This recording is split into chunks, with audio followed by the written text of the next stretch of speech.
अस्सलाम वालेकुम, welcome to my channel teaching मायदा। तो हमने जब बीएड का कोर्स स्टार्ट किया होता है 8 6 10 उसकी वीडियो का सेकंड पार्ट है जिसमें हम आज पढ़ेंगे जीन्स एंड इन्वायरमेंट के बारे में। जीन्स में जेनेटिकली एंड इन्वायरमेंट जो हमारे पास माहौल होता है।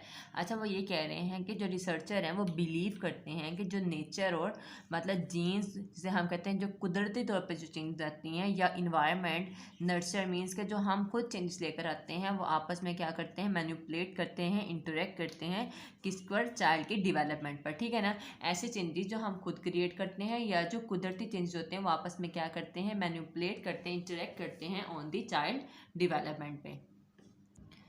नेक्स्ट वो ये कह रहे हैं कि this is because they open influence and get influence from each other to form pattern और डेवलपमेंट। मतलब वो ये हो जाता है कि या तो वो किसी के जरिए इन्फ्लुएंस हो जाते हैं, मतलब असरात हो जाते हैं उन पर, या वो खुद ब खुद ही क्या हो जाते हैं, उन पर असर हो जाते हैं from each other to form the pattern of development. For example समझ आइए। मतलब आप देखें वो कह रहे हैं कि जो children immediate environment is created by there parent.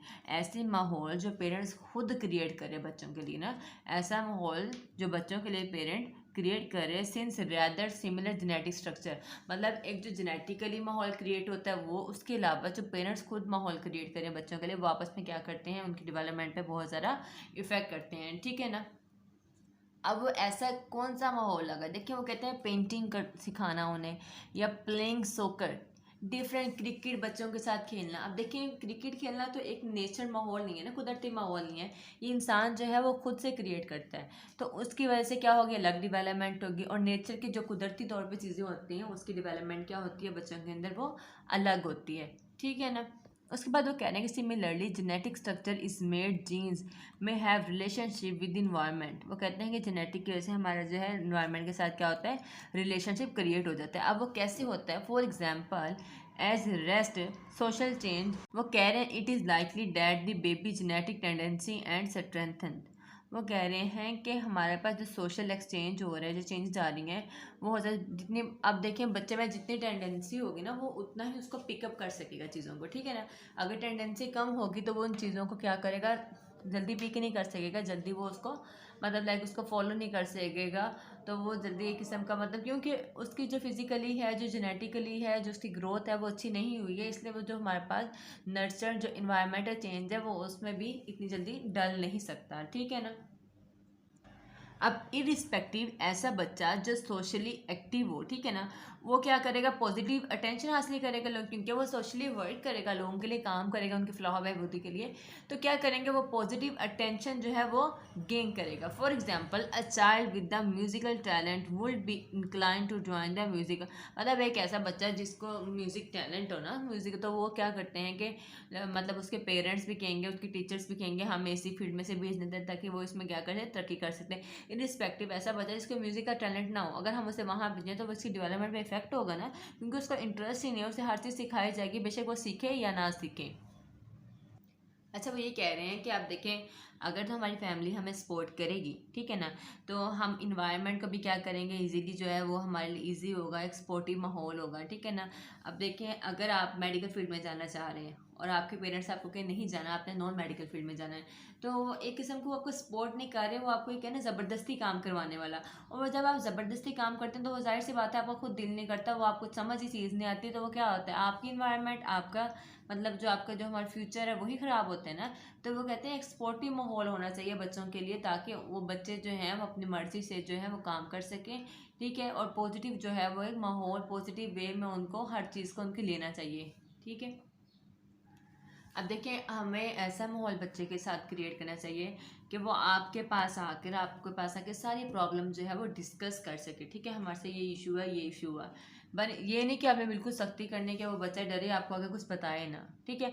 बहरहाल वो ओवरऑल कह रहे हैं कि जीन्स एनवायरमेंट कंटिन्यू, मतलब वो कहते हैं continue to act upon each other to form the behaviour and the pattern of development. वो कहते हैं जीन और एनवायरमेंट जैसे मुसलसल असरअंदाज होते ही रहते हैं टू फॉर्म, बनाने के लिए, पैटर्न ऑफ डेवलपमेंट के, एक डेवलपमेंट के पैटर्न को बनाने के लिए एक दूसरे पे क्या होते रहते हैं, ये असरअंदाज होते रहते हैं। उसके बाद वो कह रहे हैं कि these influence are unique to each individual caused by multiple factor. मतलब ये कहते हैं कि ये जो असरात हैं वो यूनिक होते हैं, मुनफरिद होते हैं। किसके लिए मुनफरिद होती हैं, हर इंडिविजुअल, हर अफराद के लिए, जो कि मल्टीपल फैक्टर जो है वो क्रिएट कर रहा होता है, ठीक है। एंड वो कह रहे हैं कि लीड टू मल्टीपल डायरेक्शन, और ये लीड करते हैं किसके लिए, मल्टीपल डायरेक्शन की तरफ भी क्या कर रहे होते हैं कि ये, अब देखिए डिफरेंट किस्म के हैं ना, अभी मैंने सोसाइटी की बात की है। इसके अलावा अगर हम इमोशनल की तरफ जाएँ, इंटेलेक्चुअल की तरफ जाएँ, तो वहाँ पे भी जीन एनवायरनमेंट जो आपस में करेंगे, रिलेट करेंगे। कोई देखिए, अब अभी पहले मैंने बताया प्रीवियस वीडियो में कि जेनेटिकली जो होते हैं स्ट्रॉन्ग होते हैं, ठीक है ना, तो वो इंटेलेक्चुअल भी स्ट्रॉन्ग होंगे, ठीक है। इरिस्पेक्टिव वो लोग जो जेनेटिकली क्या होंगे, स्ट्रॉन्ग नहीं होंगे, जिनका मतलब माहौल अच्छा नहीं होगा, तो इंटेलेक्चुअल भी क्या होंगे, वो स्ट्रॉन्ग नहीं होंगे। मीन्स के ये हर जगह जीन्स और इन्वायरमेंट आपस में रिलेट करते रहते हैं ज़िंदगी की हर स्टेज में, जहाँ पे मल्टीपल डायरेक्शन की तरफ ये जो लीड कर रहे हैं, ठीक है। दिस इज़ वाई इवन अब वही कह रहे हैं कि अगर देखें आप ट्विंस भी बच्चे हैं ना, तो उनकी भी सोच है, उनका भी जो कॉन्टेक्स्ट है वो भी क्या होगा, डिफरेंट होगा, वो भी सिमिलर नहीं होगा, तो वो डिसिमिलर ट्रेड्स होंगे, वो आपस में उनमें होंगे, ठीक है ना। तो ये जीन्स एंड एनवायरनमेंट था।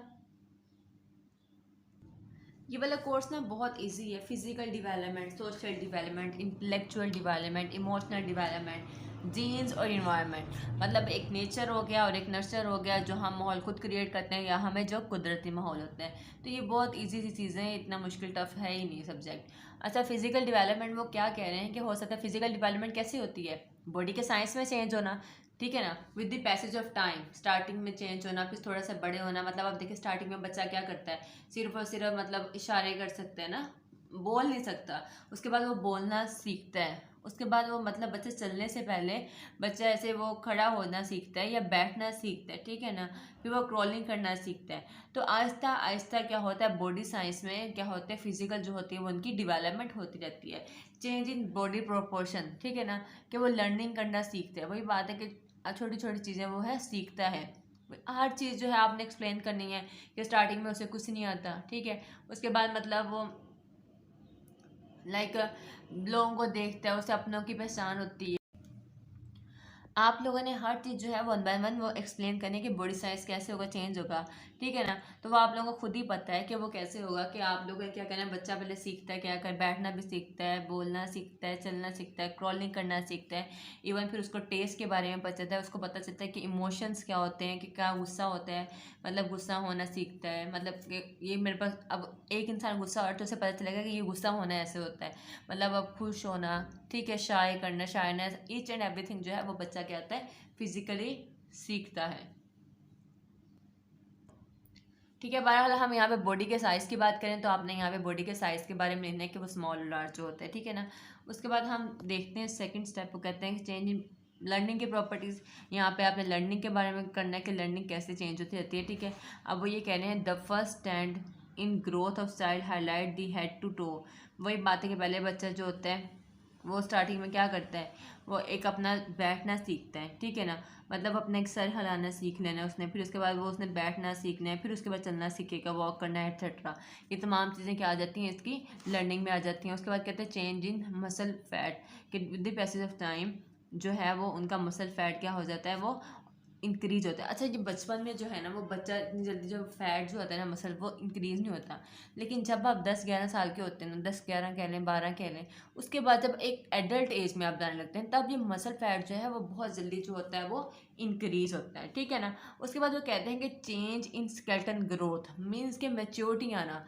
उसके बाद मैच्योरिटी भी आहिस्ता आहिस्ता होती है ना, हम आहिस्ता आहिस्ता मैच्योर होते हैं, हम शुरू से हमें हर चीज़ नहीं पता होती, हम चीज़ें मतलब सीखते हैं आहिस्ता आहिस्ता, एक्सपीरियंस से जो है वो चीज़ें जो है वो हम सीखते हैं, और हम हमारे अंदर क्या आती है, मैच्योरिटी आती है। मैच्योरिटी सिर्फ सोच की नहीं, मैच्योरिटी हमारी हमारे पहनावों की, कि हम कैसे बात करें, हमारी लैंग्वेज की मैच्योरिटी, हमारे अंदर हम लोग रह कैसे रहे हैं, हम लोग का लिविंग एरिया कैसा है, इवन हम जिस सोसाइटी में रह रहे हैं उनके साथ हमारे साथ कहते हैं, तो हर चीज़ के अंदर जो आहिस्ता आहिस्ता क्या होते हैं, हमारे अंदर मैच्योरिटी आती रहती है, ठीक है ना। तो ये हमारे पास फिजिकल डेवलपमेंट थी, ठीक है, और उसके अलावा जीन्स एंड एनवायरनमेंट के आपस में रिलेशनशिप था। अगर आपको मेरी वीडियो अच्छी लगी तो मेरे चैनल को सब्सक्राइब कीजिए, वीडियो को लाइक कीजिए एंड शेयर कीजिए। शुक्रिया, अल्लाह हाफिज़।